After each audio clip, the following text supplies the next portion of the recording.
अस्सलाम वालेकुम friends. So guys, आज की इस वीडियो में मैं आप लोगों को ये बताने वाला कि किस तरह से आप लोगों ने ये मैप डाउनलोड करना है। सही है, ये मैप इसमें आप देख सकते हैं कि बिल्कुल क्लियर आप लोगों को ये मतलब कि हर चीज़ का स्ट्रक्चर जो है आप लोगों के सामने, ये देखिए हर चीज़ जो बिल्कुल क्लियर शो हो रही है यहाँ पे, ये बता रहा है, दिखा रहा है। सही है, यहाँ पे इसको जितना स्क्रॉल, जितना आप जूम करके देख सकते हैं, देख लें हर चीज़ यहाँ पे इसको क्लियर शो हो रही है। कैसे इसको डाउनलोड करना है ये आप लोगों को बताता हूँ। सही है, ये देख लें इसका प्रीव्यू कैसा है। बहुत ही औसम किस्म की एप्लीकेशन है।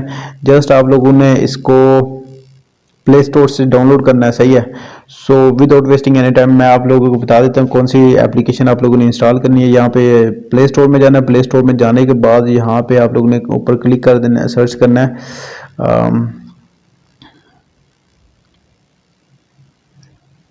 Google Earth map. सही है, यहाँ पे इसको, ये वाली एप्लीकेशन है, इसका प्रीव्यू चेक कर लें। यही एप्लीकेशन आप लोगों ने डाउनलोड करनी है। सही है, इसी को ओपन करना है। ओपन करने के बाद ये देखिए मैंने ओपन की थी तो डायरेक्टली ये ओपन हो गई है। सही है, so thank you so much for watching this video and till then take care, अल्लाह हाफिज़।